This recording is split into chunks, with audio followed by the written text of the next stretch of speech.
எங்கேயாவது போங்க அப்படின்னு எழுதி கொடுப்பாங்க. இன்னொருத்தவங்க என்ன பண்ணுவாங்க, ஒரு டியூப் டெஸ்ட் பண்ணணும் அப்படின்னா, லைக் நான் சொன்னேன் இல்லைங்களா, டியூப் 2 திறந்திருக்கிறது ரொம்ப முக்கியம், அப்போ தான் நார்மல் கன்செப்ஷனுக்கு விட முடியும்னு சொல்லிட்டு. ஸோ அந்த டியூப் டெஸ்ட்டான ஹெச்எஸ்ஜி ஹிஸ்டோசல்ஃபிங்கோகிராஃபி பண்ணணும் அப்படின்னா அதுக்கு தனியாக வெளியில் எழுதி கொடுப்பாங்க. இல்லாட்டி ஐயுஐ ப்ரிப்பரேஷன் பண்ணணும் அப்படின்னா எங்ககிட்ட லேப் இல்லை அப்படின்னு சொல்லிட்டு வெளியில் அனுப்புவாங்க.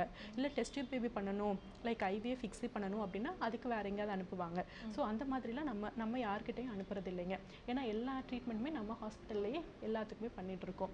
ஸோ வந்துட்டு நம்ம கப்பிள்ஸ் வரும்போது ரொம்ப திருப்தியோட போகிறாங்க. ஆக்சுவலி நம்மக்கிட்ட ட்ரீட்மெண்ட் ஆகி கன்சீவ் ஆனது லைக் டெஸ்ட் டியூப் பேபிலேயே நம்மக்கிட்ட நல்ல ரிசல்ட்ஸ் இருக்குங்க. ஸோ அவங்க எல்லாமே என்ன சொல்கிறாங்க அப்படின்னா அதை தான் சொல்கிறாங்க. ஸோ வந்துட்டு ஃபீமேல் பார்ட்டை நீங்கள் பார்த்துக்கிறீங்க அண்ட் மேல் பார்ட்டை லைக் என்னோட ஹஸ்பண்ட் பார்த்துக்கிறதுனால அவங்களுக்கும் ஒரு சாட்டிஸ்ஃபைடாக இருக்குது. அஸ் அ கப்பிளாக நாங்கள் ட்ரீட் பண்ணுறதுனால அந்த கப்பிள்ஸ்க்கும் நல்லா சாட்டிஸ்ஃபைடாக இருக்குங்க. Of course sure ma'am. ஏன்னா மேலுக்கு ஒரு இடத்துலையும் ஃபீமேலுக்கு ஒரு இடத்துலையும் ஸோ டெஸ்ட்டே வந்து பார்த்தீங்கன்னா ஃபீமேல் மட்டும் சில சென்டர்ஸில் பண்ணுவாங்க, மேலுக்கு வெளியே வந்து அவங்க வந்து நோட் பண்ணி கொடுப்பாங்க. ஆண்டாலஜிஸ்ட்டை பார்க்க சொல்லுவாங்க, இல்லை யூராலஜிஸ்ட்டை பார்க்க சொல்லுவாங்க. ஸோ அப்படி இல்லாமல் ட்ரீட்மெண்ட் அண்டர் ஒன் ரூஃப் அப்படிங்கிறது ரொம்ப அவங்களுக்கு யூஸ்ஃபுல்லான ஒரு விஷயமா இருக்கும்.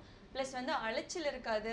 ஸோ அலைச்சல், ஸ்ட்ரெஸ், இரிட்டேஷன் இந்த மாதிரி இல்லாமல் ரொம்ப வந்து அவங்களை காம் பண்ணி ஒரே இடத்துல ட்ரீட்மெண்ட் எடுக்க வைக்கிறதால இன்னும் வந்து அவங்க வந்து பாசிட்டிவாக நிறைய விஷயங்கள் அவங்க வந்து எதிர்பார்க்கலாம் கன்சீவ் ஆகிறதுல. ஸோ மேம் சொன்ன மாதிரி நீங்கள் டைரெக்டாக வந்து விசிட் பண்ணலாம். இப்போ பேச முடியலை அப்படின்னு நினைக்கிறவங்க கீழே தொடர்புக்கு நம்பர் இருக்குது இல்லைங்களா, ஸோ இந்த நம்பருக்கு கால் பண்ணிங்க அப்படின்னா டைரக்டர் சக்தி ஃபெர்டிலிட்டி சென்டரில் நீங்கள் வந்து கால் பண்ணி நீங்கள் வந்து பேச முடியும். மேம் இப்போ நிறைய விஷயங்கள் சொன்னீங்க இல்லைங்களா, இதில் வந்து ஹிஸ்ட்ரோஸ்கோபி லாப்ரோஸ்கோபி பண்ணுவோம்னு சொன்னீங்க. யாருக்கு எதுக்காக பண்ணுவீங்கன்னு தெரிஞ்சுக்கலாம்? ஓகேங்க, நான் சொன்ன மாதிரி ஹிஸ்ட்ரோ லாப்ரோஸ்கோபி அப்படின்றது தேவைப்படுறவங்களுக்கு மட்டும்தான் நம்ம வந்து பண்ணுவோங்க. இந்த இன்ஃபர்டிலிட்டி ட்ரீட்மெண்ட்டை பொறுத்த வரைக்கும் ஒவ்வொருத்தவங்களுக்கு இண்டிவிஜுவலைஸ்டு ட்ரீட்மெண்ட் அப்படின்னு சொல்லுவாங்க. இப்போ வந்துட்டு ஒரு 2-3 கப்பிள்ஸ் வர்றாங்கன்னா எல்லாத்துக்கும் ஒரே மாதிரி ட்ரீட்மெண்ட் கொடுக்க முடியாதுங்க. ஏன்னா ஒருத்தவங்களுக்கு ஒரு பிரச்சனை இருக்கும், நீர்க்கட்டி பிரச்சனை இருக்கலாம், இன்னொருத்தவங்களுக்கு வேறு ஏதாவது கட்டிகள் இருக்கலாம், இன்னொருத்தவங்களுக்கு நான் சொன்ன மாதிரி எந்த பிரச்சனையுமே இல்லாமல் இருக்கலாம்.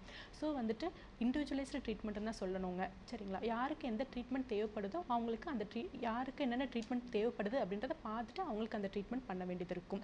சரிங்களா, தேவைப்பட்டால் நம்ம ஹிஸ்டோ லாப்ரோஸ்கோபி பண்ணுவோம். இதில் என்னென்ன ட்ரீட்மெண்ட் பண்ணுறோம், இந்த ஹிஸ்டோ லாப்ரோஸ்கோப்பில் என்னென்ன பண்ணுறோம் அப்படின்னு கேட்டிங்கன்னா 2 விதமாக பண்ணுறோங்க. ஒன்று தெரப்பியூட்டிக் யூஸ்க்காக பண்ணுறோம், இல்லாட்டி இன்னொன்று டயக்னோஸ்டிக் யூஸ்க்காக பண்ணுறோம். தெரப்பியூட்டிக் யூஸ் அப்படின்னா என்னென்னு பார்த்தீங்கன்னா நான் சொன்னேன் இல்லைங்களா, கர்ப்பப்பையிலையோ இல்லாட்டி முட்டைப்பையிலையோ இல்லை கொல்லாயிலையோ ஏதாவது அடப்பு இருக்குது அப்படின்னு பார்க்குறவங்களுக்கு அந்த கட்டிகளை அகற்றும் சிகிச்சை வந்துட்டு நம்ம பண்ணிட்டு இருக்கோங்க. லைக் எல்லா கட்டிகளையுமே நம்ம வந்துட்டு அகற்றுறோம். அதில் ஹிஸ்ட்ரோஸ்கோப்பில் அப்படின்னு பார்த்தீங்கன்னா ஹிஸ்ட்ரோஸ்கோப்பியும் அதே மாதிரி தாங்க, both for diagnostic and for therapeutic பர்பஸ்க்கு நம்ம பண்ணிகிட்ருக்கோம். லைக் லாப்ரோஸ்கோப்பி மூலமாக என்னென்ன கட்டிகளை ரிமூவ் பண்ணுவீங்க அப்படின்னு கேட்டிங்கன்னா எல்லா கட்டிகளுமே லைக் நீர்க்கட்டிகள் இருந்துச்சுன்னா அதுக்கு ஒரு ஓவேரியன் ட்ரில்லிங் பண்ணுறதோ, இல்லை முட்டைப்பையில் நான் சொன்ன மாதிரி டெட்மாய்ட் கட்டிகளோ இல்லை என்ட்ரோமெட்ரியோசிஸ் லைக் சாக்லேட் கட்டிகள் இருந்ததுன்னா அது லாப்ரோஸ்கோப்பி மூலமாக நாங்கள் ரிமூவ் பண்ணிகிட்டு இருக்கோம். அடுத்து கர்ப்பப்பை அப்படின்னு சொல்லி வந்தோம்னா நான் சொன்னேன் இல்லைங்களா, கர்ப்பப்பையில் இம்பார்ட்டண்ட்டாக வரக்கூடியது ஒரே ஒரு கட்டி ஃபைப்ராய்ட் கட்டி. அந்த கட்டிகள் இருந்தாலும் அதை வந்துட்டு நம்ம ரிமூவ் பண்ணுறோம். இன்னும் சிலருக்கு வந்து கர்ப்பப்பையில் வந்துட்டு ஒரு 10% ஆஃப் தி பாப்புலேஷனுக்கு வந்து கன்ஜெனிட்டலாகவே அனாமலிஸ் இருக்கும். லைக் பிறவிலேயே ஒரு கோளாறு இருக்கலாம், லைக் ஒரே ஒரு கர்ப்பப்பை இருக்கலாம், அல்லது 2 கர்ப்பப்பையாக விரிஞ்சு இருக்கலாம், அல்லது கர்ப்பப்பை இடையில ஒரு சுவடு மாதிரி இருக்கலாம், லைக் செப்டம், அந்த மாதிரி பிரச்சனைகள் இருக்கலாம். ஸோ அந்த மாதிரி உள்ளவங்களுக்குலாம் நம்ம வந்துட்டு ஹிஸ்டோஸ்கோப்பி மூலமாக அந்த செப்டம் அப்படின்றத செப்டம் ரிசெக்ஷன் பண்ணுறோம். அப்புறம் இன்னும் சிலருக்கு வந்து பார்த்திங்கன்னா கர்ப்பப்பையில் வந்துட்டு லைக் பாலிப்ஸ் இருக்கலாம், கர்ப்பப்பையோட உள்வாயில் வந்துட்டு ஃபைப்ராய்டு இருக்கலாம், லைக் சப்மியூக்கசல் ஃபைப்ராய்டு அப்படின்லாம் சொல்லுவோம். அதெல்லாம் வந்துட்டு ஹிஸ்டோஸ்கோப்பி மூலமாக நம்ம அகற்றிட்டுருக்கோம். ஓகே, ஸோ ஹிஸ்டோ லாப்ரோஸ்கோப்பி அப்படின்னு ஒரு கப்பில் எடுத்துகிட்டு போனோம்னா போத் ஹிஸ்டோஸ்கோப்பி அண்ட் லாப்ரோஸ்கோப்பி போட்டு பார்த்துருவோம். ஏன்னா நம்ம உள்ளே போய் அந்த ஆர்கனை பார்க்குற அளவுக்கு நம்ம ஸ்கேன் பண்ண நம்மளுக்கு தெரியறதில்லை இல்லைங்களா. ஸோ ஸ்கோப்பி மூலமாக எல்லாத்தையுமே பார்த்து தெளிவாக தெரிஞ்சதுக்கப்புறம் தான் நம்ம வந்துட்டு அடுத்து we will subject them to further treatment. ஹிஸ்டோஸ்கோப்பி பண்ணுறதுல இன்னொரு அட்வான்டேஜ் என்ன அப்படின்னு கேட்டிங்கன்னா நான் சொன்னேன் இல்லைங்களா, சிலருக்கு வந்து கர்ப்பப்பை வாயில் அடப்பு இருக்குங்க, அந்த அடப்பையும் வந்துட்டு ஹிஸ்டோஸ்கோப்பி மூலமாக அகற்றிட்டு உள்ளே போய் அவங்களோட கர்ப்பப்பை எப்படி இருக்குது, அவங்களோட சுவடு எப்படி இருக்குது, அவங்களோட எண்டோமெட்ரியம் எப்படி இருக்குது அப்படின்றத எல்லாத்தையுமே நல்லா பார்த்துட்டு தான் நாங்கள் ஆக்சுவலி அடுத்த டெஸ்ட் பேபிக்கு போகிறோங்க. Okay, sure. ஸோ இதில் வந்து பார்த்தீங்கன்னா நிறைய ப்ராப்ளமேட்டிக் சுச்சுவேஷன்ஸ் இருக்குது அப்படின்னு சொல்லியிருக்காங்க. ஸோ நிறைய ப்ராப்ளமேட்டிக் இருக்குது. அதில் இன்னொன்று வந்து பார்த்தீங்கன்னா இந்த இன்ஃபர்டிலிட்டிக்கு நிறைய டைப் ஆஃப் ட்ரீட்மெண்ட்ஸ் இருக்கும் இல்லைங்களா. ஸோ என்னென்ன டைப் ஆஃப் ட்ரீட்மெண்ட்ஸ் இருக்குது? லைக் இன்ஃபர்டிலிட்டிக்கு வந்துட்டு பேசிக்காக பார்த்தோம் அப்படின்னா வந்துட்டு நம்ம சக்தி கருத்தரிப்பு மையத்துக்கு வரும்போது அஸ் அ கப்பலாக வரும்போது நம்ம we will subject them for natural conception தாங்க. ஃபஸ்ட்டு ஒரு 2-3 சைக்கிள்ஸ்க்கு வந்துட்டு நாங்கள் டேப்லெட்ஸ் மட்டும் கொடுத்துட்டு நல்லா முட்டை வந்துட்டு உடையிறதுக்கு இன்ஜெக்ஷன் மட்டும் போட்டுட்டு அது நல்லா உடையுதா அப்படின்றத ஸ்கேன் பண்ணி பார்த்துட்டு அவங்கள சேர்ந்துருக்க சொல்லுவோங்க. ஸோ நேச்சுரல் கன்செப்ஷன் தான் ஃபஸ்ட்டு வந்துட்டு நாங்கள் பிளான் பண்ண சொல்லுவோங்க. அப்படி அவங்களால வந்துட்டு நேச்சுரல் கன்செப்ஷன் மூலமாக கிடைக்கல, பேபி கிடைக்கல, கன்சீவ் ஆகலை அப்படின்னா தான் அடுத்த ஸ்டெப்புக்கு வந்துட்டு அவங்களுக்கு ஐயுஐ அந்த மாதிரி ஏதாவது பண்ணுவாங்க.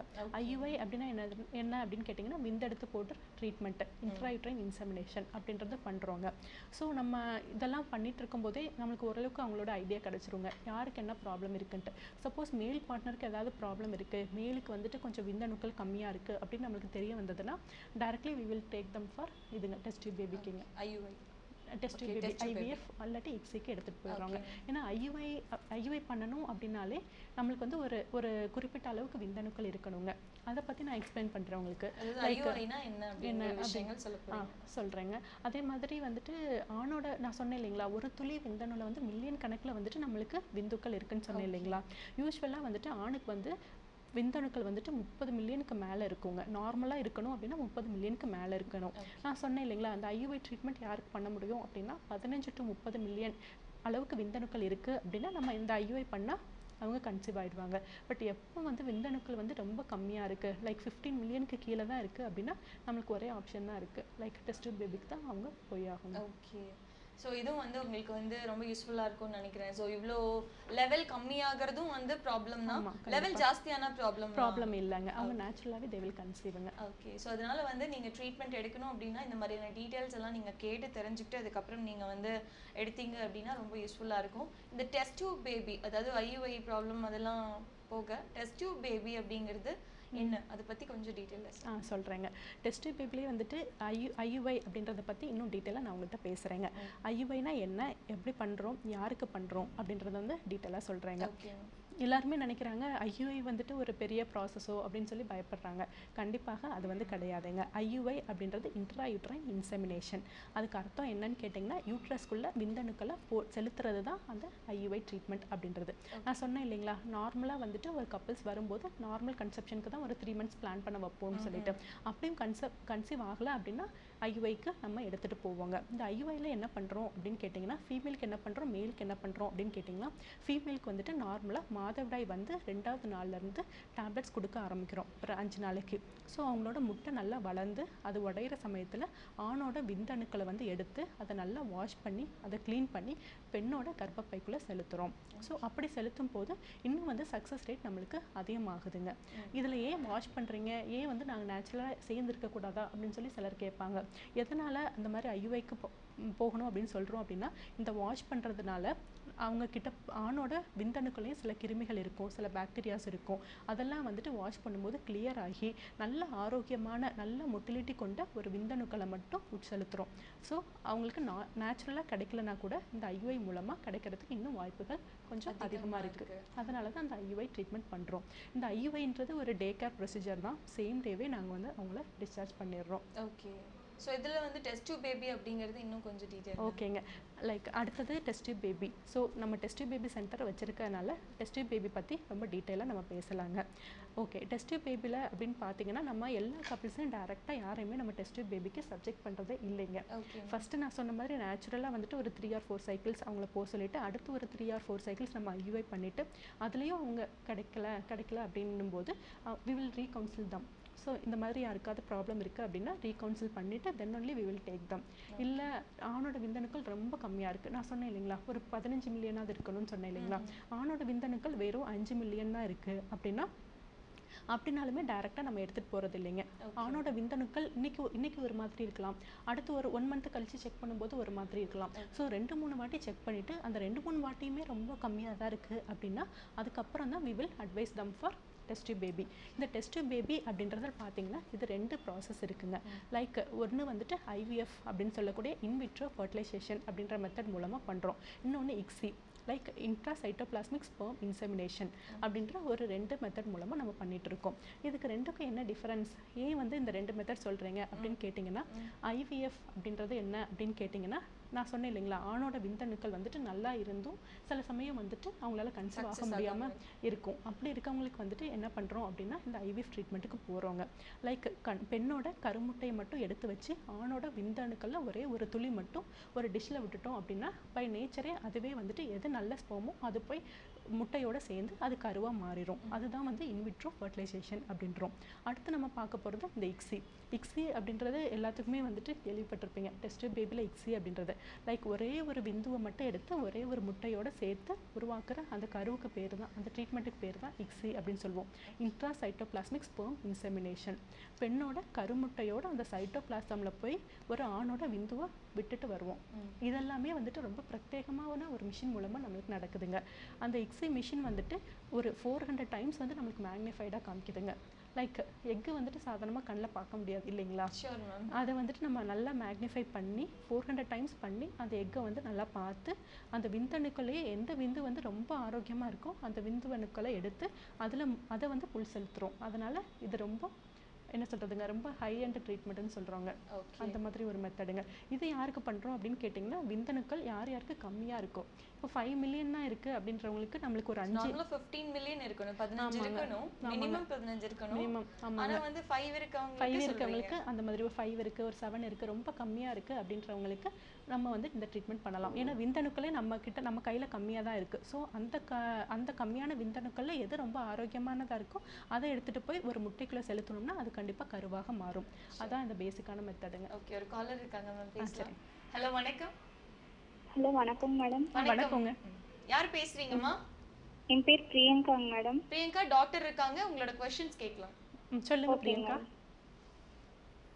நான் வந்து நிறைய பக்கம் ட்ரீட்மெண்ட் பார்த்துருக்கேங்க மேடம். சொல்லுங்க. உங்க சென்டர்ல ட்ரீட்மெண்ட் பார்க்கறதுக்கான அட்வான்டேஜ் என்னங்க மேம்?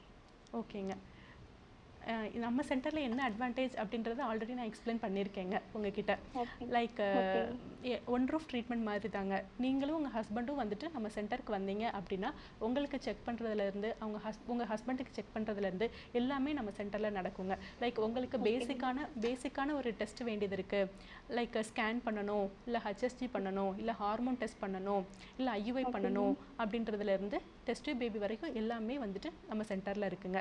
லைக் நான் சொன்னேன் இல்லைங்களா, யாருக்காவது ஃபேமிலி பிளானிங் பண்ணியிருந்தா கூட லைக் மைக்ரோஸ்கோபிக் லாப்ரோஸ்கோபிக் சர்ஜன்லாம் இருக்காங்க நம்மக்கிட்ட. ஸோ அவங்க மூலியமாக வந்துட்டு நம்ம ரீகனலைசேஷன்லாம் பண்ணி கன்சீவாக வைக்கலாம். அது இல்லாமல் நம்ம ஐயுஐ பண்ணுறதுக்கும் மற்ற சென்டரில் ஐயுஐ பண்ணுறதுக்கும் என்ன டிஃப்ரென்ஸ், லைக் என்ன அட்வான்டேஜ்னு கேட்கும்போது நான் சொல்ல வரேங்க. என்ன அட்வான்டேஜ் அப்படின்னு கேட்டிங்கன்னா, நம்ம சென்டர் வந்து ஒரு டெஸ்ட் பேபி சென்டருங்க. ஸோ நம்மக்கிட்ட ஒரு செப்பரேட்டான ஒரு ஆண்ட்ரோ லேப் இருக்குது. லைக் பிரத்யேகமான ஒரு லேப் இருக்குங்க. அதில் தான் நம்ம வந்துட்டு சீமன் ப்ரிப்பரேஷன் எல்லாமே பண்ணுறோம். அதுக்கு தேவையான ஒரு மைக்ரோஸ்கோப், அதுக்கு தேவையான சென்ட்ரிஃபியூஜ், லேமினார் ஏர்ஃப்ளோ எல்லாமே வந்துட்டு நம்மக்கிட்ட இருக்குது. ஸோ வந்துட்டு சீமன் ப்ரிப்பரேஷனோட குவாலிட்டியும் நம்மக்கிட்ட கண்டிப்பாக நல்ல விதமாக இருக்குங்க. அப்புறம் என்ன அட்வான்டேஜ் அப்படின்னு கேட்டிங்கன்னா, லைக் ஐயுஐ ட்ரீட்மெண்ட் பண்ணும்போதே நாங்கள் வந்துட்டு டபுள் இன்செமினேஷன் அப்படின்ற ஒரு மெத்தட் தான் பண்ணுறோங்க. லைக் முட்டை வெளியில் வரும்போது அதை வந்துட்டு நம்ம விந்தெடுத்து போடுவோம் அப்படின்னு சொன்னேன் இல்லைங்களா, மற்ற சென்டர்லாம் ஒரே ஒரு வாட்டி தான் வந்துட்டு போடுவாங்க. பட் நம்ம சென்டரில் வந்துட்டு அது கரெக்டாக வரும்போது 2 வாட்டி போடுறோங்க. இன்னைக்கு ஒரு வாட்டி போட்டோம்னா நாளைக்கு ஒரு வாட்டி போடுறோம். ஸோ இன்னும் வந்துட்டு சக்ஸஸ் ரேட் ரொம்ப அதிகமாக இருக்குங்க.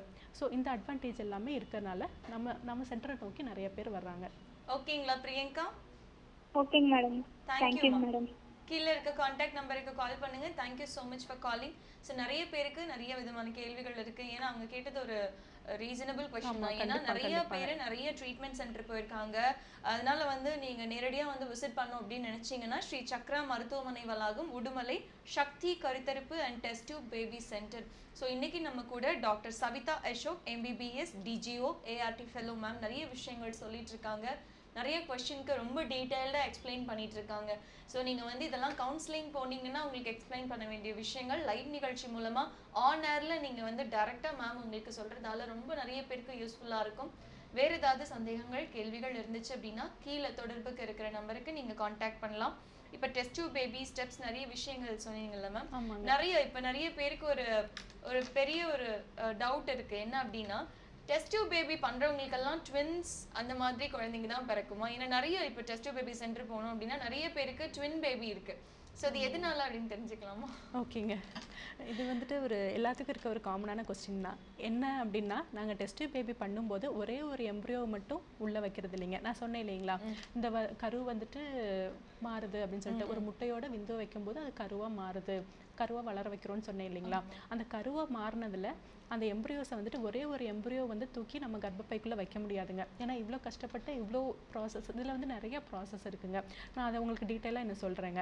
ஸோ இவ்வளோ ப்ராசஸ் பண்ணி ஒரே ஒரு எம்ப்ரியோவை தூக்கி வச்சோம்னா அது வந்து கர்ப்பப்பை வந்துட்டு அது தாங்கக்கூடிய சக்தி இருந்துச்சுன்னா தாங்கிருங்க, இல்லை அப்படின்னா வந்துட்டு அது வந்துட்டு அப்படியே வெளியில் வந்துருங்க. சரிங்களா. அதனால் நாங்கள் எப்பயுமே என்ன பண்ணுறோம் அப்படின்னா, எம்ப்ரியோஸ் வந்து மினிமம் ஒரு 2 to 3 எம்ப்ரியோஸை வந்து உள்ளே வைக்கிறோங்க. ஸோ தட் நல்லா கர்ப்பப்பைக்கு அந்த ஆரோக்கியம் நல்லா இருக்குது, சக்தி இருக்குது அப்படின்றவங்களுக்கு அவங்க வந்துட்டு 2 இல்லை 3 பிடிச்சிக்கிறாங்க. இன்னொருத்தவங்க 1 மட்டும் பிடிக்கிறாங்க. அந்த மாதிரிலாம் இருக்குங்க. ஸோ வந்துட்டு நம்ம எதுவும் ரிஸ்க் எடுக்க முடியாது அப்படின்றதுக்காக எப்பயுமே வில் கீப் 2 to 3 எம்ப்ரியோஸுங்க. ஸோ அதனால வந்து ஒரு வாட்டி கன்சீவ் ஆகும்போதே நீங்க வந்து இந்த மாதிரியான டெஸ்ட் பேபி விஷயங்கள்ல டபுள், அதாவது ட்வின் பேபி உங்களுக்கு கிடைக்கிறதுக்கு நிறைய வாய்ப்புகள் இருக்கு. ஸோ ரெட்டு சந்தோஷம் அப்படின்னு சொல்லலாம். ஸோ நிறைய பேர் வந்து இது ரொம்ப ஆர்வமா எதிர்பார்த்துட்டு இருப்பாங்க. ஸோ நீங்களும் வந்து இந்த இன்ஃபெர்டிலிட்டி ப்ராப்ளம்னால நீங்க வந்து எஃபெக்ட் ஆயிருக்கீங்க, கிளியர் பண்ணணும் உங்களுக்கு. ஸோ எல்லா ப்ராப்ளம்க்கும் வந்து உங்களுக்கு வந்து ஒரு சொல்யூஷன் வேணும். நிறைய காஸ் இருக்கு மேம் சொன்ன மாதிரி. ஸோ இதெல்லாத்துக்கும் ஒரு சொல்யூஷன் வேணும் அப்படின்னா கண்டிப்பாக நீங்கள் வந்து நேரடியாக வந்து விசிட் பண்ணலாம். So ma'am age limitation problematic வந்து அப்படின்னு சொன்னீங்க. இன்னும் சில பேர் வந்து இப்போ ஒரு காலர் கேட்டாங்க இல்லைங்களா, அதாவது ஃபேமிலி பிளானிங் பண்ணதுக்கு அப்புறமா இந்த மாதிரி வந்து நான் எகெயின் வந்து கன்சீவ் ஆக முடியுமா அப்படின்னு. ஸோ இது பெண்களுக்கு மட்டும்தான் இருக்கா, ஆண்களும் வந்து இந்த மாதிரி ஃபேமிலி பிளானிங் பண்ணதுக்கப்புறம் எகெயின் வந்து கன்சீவ் ஆகணும், ஃபேமிலியில் வந்து கன்சீவ் ஆகணும் அப்படின்னு நினச்சாங்கன்னா அதுவும் நம்மளால முடியுமா? அது வந்துட்டு நம்ம ஆணுக்கு வந்துட்டு இது பண்ணுறோம் இல்லைங்களா, வேசக்டமி அப்படின்னு சொல்கிற ஒரு ஃபேமிலி பிளானிங் மெத்தட் வந்து பண்ணுறோங்க. அப்படி பண்ணதுக்கப்புறமும் சான்சஸ் இருக்குது, பட் ரொம்ப கம்மின்னு தான் சொல்ல முடியுங்க. ஓகே. ஸோ பெண்களுக்கு இன்னும் ஈஸியாக பண்ணிடலாம். இது என்ன ஏஜ் லிமிடேஷன்ஸ் இருக்குது மேம்? அதாவது பெண்கள் ஃபேமிலி பிளானிங் பண்ணுறாங்க, ஸோ அப்படி பண்ணதுக்கு அப்புறமா அவங்க எகைன் ரீகன்சீவ் ஆகணும் அப்படின்னு நினைக்கிறாங்க அப்படின்னா அவங்க என்ன ஏஜ்க்கு அப்புறம் வந்து என்ன ஏஜ் வரைக்கும் பாசிபிலிட்டிஸ் இருக்குது நம்மளுக்கு? ஓகேங்க. பாசிபிலிட்டிஸ் அப்படின்னு பார்த்தீங்கன்னா அப் டு 35 வரைக்கும் இருக்குங்க. பட் வந்துட்டு இதை வந்து நான் சொன்ன மாதிரி டியூப் ஒன்றை வச்சு மட்டுமே நம்ம வந்துட்டு டிசைட் பண்ண முடியாதுங்க. டிசைட் பண்ணக்கூடிய ஃபேக்டர் இல்லைங்க. அவங்களோட கர்ப்பப்பை எப்படி இருக்குது, அவங்களோட முட்டை கொடுக்குற அந்த முட்டைப்பையில் முட்டை எப்படி, எத்தனை முட்டை இருக்குது, அவங்களால இன்னும் எத்தனை முட்டையை கொடுக்க முடியும் இல்லைங்களா, எல்லாமே மேட்டர்ஸுங்க. சிலர் வந்து 20 வயசில் இருப்பாங்க, ஆனால் முட்டைப்பையில் வந்து முட்டைகளோட எண்ணிக்கை ரொம்ப கம்மியாக இருக்கும். சிலர் 40 வயசு இருப்பாங்க, ஆனால் முட்டைகளோட எண்ணிக்கை ஜாஸ்தி இருக்கும். ஸோ வந்துட்டு it depends upon all the ஃபேக்டர்ஸுங்க. டோட்டலாக டியூப் ஒன்றை வச்சு மட்டும் நம்ம சொல்ல முடியாதுங்க. ஸோ மீது எல்லாமே நார்மலாக இருந்தது அப்படின்னா we can do recanalization for them till the age of 35ங்க. இதில் வந்து பார்த்தீங்கன்னா நீங்கள் சொன்ன மாதிரி இந்த கருமுட்டையிலையோ கருக்குழாயிலையோ இல்லை வந்து கருப்பையிலையோ வந்து இவங்களுக்கு ஏதாவது நீர் கட்டி பிரச்சனையோ இல்லை சாக்லேட் கட்டிகள் பிரச்சனையோ இவங்களுக்கு வரதுக்கு வாய்ப்புகள் இருக்கா? அப்படி இருந்ததுன்னா அது கிளியர் பண்ணி எகைன் கண்டிப்பாக கன்சீவ் ஆக்க முடியுங்க. எந்த பிரச்சனையாக இருந்தாலும் அதுக்கு ஒரு தீர்வு இருக்குங்க இல்லைங்களா. இப்போ டியூப்ல அடைப்பு இருந்தது அப்படின்னா டெஸ்ட் பேபிக்கு எடுத்துகிட்டு போகிறோம். ஏன்னா 2 டியூபுமே அடைச்சிருக்கு அப்படின்னா வேற வழி இல்லைங்க. ஏன்னா முட்டைகள் வரதுக்கு வாய்ப்பு இல்லை, அதனால தான் நம்ம டெஸ்ட் பேபிக்கு எடுத்துகிட்டு போகிறோம். அதே மாதிரி கட்டிகள் இருந்தாலும் சரி, வேற எந்த ப்ராப்ளமாக இருந்தாலும் சரி, அதுக்கு எல்லாத்துக்குமே ஒரு தீர்வு இருக்குது. லைக் லேப்ரோஸ்கோபி போட்டு பார்த்தோம்னா எல்லாமே நம்ம நேராக நம்ம வந்து இப்போ நம்ம கை இருக்குன்னா நேராக பார்த்தா எப்படி தெரியும், அதே மாதிரி தான் லேப்ரோஸ்கோப்பியில் கேமரா மூலமாக நேராக எல்லாமே பார்க்க முடியும். லைக் கர்ப்பப்பை எப்படி இருக்குது, குழாய் எப்படி இருக்குது, முட்டைப்பை எப்படி இருக்குது, அதில் ஏதாவது சின்ன சின்ன பிரச்சனைகள் இருந்தால் கூட நம்ம அதுக்கு உடனே தீர்வு கண்டுட்டு வெளியில் வர முடியும். ஸோ எல்லா தீர்வுக்குமே கண்டிப்பாக எல்லா பிரச்சனைக்குமே கண்டிப்பாக ஒரு தீர்வு இருக்குங்க. அப்புறம் இன்னொரு விஷயம் நீங்கள் கேட்டிருந்தீங்க, இந்த டெஸ்ட் பேபி பற்றி டீட்டெயிலாக சொல்லுங்க அப்படின்னு சொல்லிட்டு, என்னென்ன ப்ராசஸ்ன்னு சொல்லிட்டு அதை பற்றி நான் இப்போ சொல்கிறேங்க. லைக் டெஸ்ட் பேபி அப்படின்றது வந்து நம்ம ஒரு 3 ஸ்டெப்பில் வந்து பண்ணிட்டு இருக்கோங்க. லைக் ஓவம் பிக்கப்னு சொல்லுவோம். பிக்கப்னா என்ன அப்படின்னு கேட்டிங்கன்னா, நான் சொன்னேன் இல்லைங்களா, முட்டைப்பையில் முட்டைகள் வளர்றது. ஸோ அதை வந்துட்டு நிறையா நம்ம வந்து வளர வைப்போங்க. லைக் இன்ஜெக்ஷன்ஸ் ஒரு 10 days போட்டு நிறைய முட்டைகள் வர மாதிரி செய்வோம். ஏன்னா டெஸ்ட் பேபி அப்படின்ற போது வந்துட்டு நான் சொன்னேன் இல்லைங்களா, மினிமம் ஒரு 2 கருவையாவது உள்ள தூக்கி வைப்போம் அப்படின்னு சொல்லிட்டு. ஸோ அதுக்கு நம்மளுக்கு நிறைய முட்டைகள் தேவைப்படும் இல்லைங்களா. ஸோ வந்துட்டு ஒரே ஒரு முட்டை மட்டும் டெவலப் ஆனது அப்படின்னா அதை எடுத்து யூஸ் இல்லைங்க. ஸோ வந்துட்டு நிறையா முட்டைகள் மினிமம் ஒரு 5 to 8 முட்டைகள் வளர்கிற மாதிரி நம்ம இன்ஜெக்ஷன்ஸ் போடுறோம். அந்த முட்டையெல்லாம் எடுக்கிற அந்த ப்ராசஸ்க்கு பேர் தான் பிக்கப் அப்படின்னு சொல்லுவோங்க. Ovum pickup அப்படின்போம். இது வந்து அல்ட்ராசவுண்ட் கைடடாக நம்ம வந்துட்டு எக்கை வந்துட்டு அந்த முட்டைப்பையிலேருந்து எடுக்கிறோங்க. அதுக்கப்புறம் செகண்ட் ப்ராசஸ் தான் நான் சொன்னதுங்க, அந்த ஐவிஎஃப் இல்லாட்டி இக்ஸி. ஸோ ஐவிஎஃப் பண்ணுறதா இக்ஸி பண்ணுறதா அப்படின்றது வந்துட்டு ஹஸ்பண்டோட சீமன் அனலைசிஸை பொறுத்தது, அந்த விந்தணுக்களை பொறுத்ததுங்க. விந்தணுக்கள் நல்லா இருந்தால் நான் சொன்ன மாதிரி ஐவிஎஃப்க்கு நம்ம சப்ஜெக்ட் பண்ணுறோம். இல்லை விந்தணுக்கள் ரொம்ப கம்மியாக இருக்குது அப்படின்னா we are doing இக்ஸி. இன்னும் ஒரு சில குரூப் ஆஃப் பேஷண்ட்ஸ் வந்து இருக்காங்க. ஆண்களுக்கு வந்து சுத்தமாகவே விந்தணுக்களே இல்லை அப்படின்னு சொல்லி வருவாங்க. அவங்களுக்குலாம் வந்து டைரெக்டாக அந்த விரையிலேருந்து எடுக்கிறோங்க, லைக் டெஸ்டிஸ்ன்னு சொல்கிறவங்க, விரையிலேருந்து ட்ரீட்மெண்ட் எடுத்து ஸோ அதுலேருந்து வந்துட்டு நம்ம அதன் மூலயமா இக்ஸி பண்ணுறோங்க. ஸோ இந்த ப்ராசஸ் தான் செகண்ட் ப்ராசஸ். தேர்ட் ப்ராசஸ் அப்படின்றது எம்ப்ரியோ ட்ரான்ஸ்ஃபர். லைக் உருவான அந்த கரு இருக்கு இல்லைங்களா, நான் சொன்னேன் இல்லைங்களா, எதர் எக்ஸி மூலமாவோ இல்லை ஐவிஎஃப் மூலமாவோ கருவை வந்து உருவாக்குறோன்னு சொல்லிட்டு அந்த உருவான கருவை வந்துட்டு கர்ப்பப்பைக்குள்ளே வைக்கிறது தான் வந்துட்டு third process, like embryo transfer அப்படின்றோம். ஸோ உள்ளே தூக்கி வச்சுட்டு நல்ல ஆரோக்கியமான நிலையில தான் உள்ளே தூக்கி வைக்கிறோம். கர்ப்பப்பைக்கு அதுக்கு ஏற்ற மாதிரி ப்ரிப்பேர் பண்ணிட்டு வைக்கிறதுனால இன்னும் வந்துட்டு நல்லா சக்ஸஸ் ரேட் கிடைக்குங்க. ஸோ வச்சுட்டு அந்த கரு வந்துட்டு எம்ப்ரியோவாக மாற ஆரம்பிக்குது. Okay, thank you so much ma'am. நிறைய விஷயங்கள் வந்து நீங்கள் சொல்லியிருக்கீங்க. ஸோ இந்த விஷயங்கள் ரொம்ப எக்ஸ்பிளைன் பண்ணதால எல்லாருக்கும் ரொம்ப யூஸ்ஃபுல்லாக இருக்கும்னு நினைக்கிறேன். ஸோ நீங்கள் டைரெக்டாக விசிட் பண்ணணும்னு நினச்சிங்கன்னா நேரடியாக சக்தி கருத்திருப்பு and test tube baby centre, Shri Chakra மருத்துவமனை வளாகம், உடுமலை நீங்கள் விசிட் பண்ணலாம். இன்னைக்கு doctor Savitha Ashok, MBBS DGO ART fellow ma'am நிறைய விஷயங்கள் சொன்னாங்க. ஸோ தொடர்ந்து நீங்கள் நிறைய விஷயங்கள் சொல்லணும். ரொம்ப தேங்க்யூ மேம். அண்ட் இதே மாதிரி வேறொரு நிகழ்ச்சியில் உங்களை மீட் பண்ணுறோம். நன்றி, வணக்கம். ஓகே, இந்த செஷனில் உங்களுக்கு டீட்டெயிலாக எல்லாத்தையும் பற்றி பேசியிருப்பேன்னு நினைக்கிறேங்க. ஸோ குழந்தை இல்லாத தம்பதியர் என்கிற மாதிரி ஒரு கருத்தரிப்பு மையத்துக்கு போய் காலதாமதம் இல்லாமல் வந்துட்டு கருத்தரித்து கையில் ஒரு குழந்தையோட வீடு திரும்பணும்னு வாழ்த்துகின்றேன். நன்றி, வணக்கம். உடுமலையில் சிறந்து விளங்கும் ஸ்ரீ சக்ரா மருத்துவமனையின் டாக்டர் சவிதா அசோக் அவர்களின் தலைமையில் சக்தி கருத்தரிப்பு மற்றும் டெஸ்ட் டியூப் பேபி மையம். செயற்கை கருத்தரிப்பு மூலம் அதிக வெற்றி வாய்ப்பு தரும் நமது சக்தி டெஸ்ட் டியூப் சென்டரின் சிறப்பம்சங்கள்: அதிநவீன கருத்தரிப்பு சிகிச்சை ஆய்வகம், உலகத்தரம் வாய்ந்த அனுபவம் மிக்க குழு, குழந்தையின்மைக்கான மரபணு சோதனை, ஆண் மலட்டுத்தன்மைக்கான சிகிச்சைகள், கருவை தானமாக பெற்று குழந்தை பெறும் சிகிச்சை முறைகள், வயதான தம்பதியினருக்கும் குழந்தை, கருத்தடை அறுவை சிகிச்சை செய்தவருக்கும் மறு அறுவை சிகிச்சை மூலம் குழந்தை. நமது மகப்பேறு மருத்துவ பிரிவில் உலகத்தரம் வாய்ந்த அறுவை சிகிச்சை அரங்குகள், அதிநவீன பிரசவ அரங்குகள் மற்றும் வலியில்லா பிரசவம் சிறப்பான முறையில் பார்க்கப்படுகிறது. மகளிர் நலம் பேணும் சிகிச்சைகளான லாப்ராஸ்கோபி முறையில் நுண்துளைகள் மூலம் தழும்பில்லா அறுவை சிகிச்சை, கருமுட்டை சினைப்பை சிகிச்சை, கருப்பை அடி இறங்குதல் சிகிச்சை மற்றும் கருத்தடை அறுவை சிகிச்சை என அனைத்தும் சிறப்பான முறையில் செய்யப்படுகிறது. கனவு கருவாகட்டும், தலைமுறை உருவாகட்டும். சக்தி கருத்தரிப்பு மற்றும் டெஸ்ட் டியூப் பேபி மையம், ஸ்ரீ சக்ரா மருத்துவமனை வளாகம், நேரு வீதி, உடுமலை. முன்பதிவிற்கு உடனே அழைக்கவும் 9626 700 900.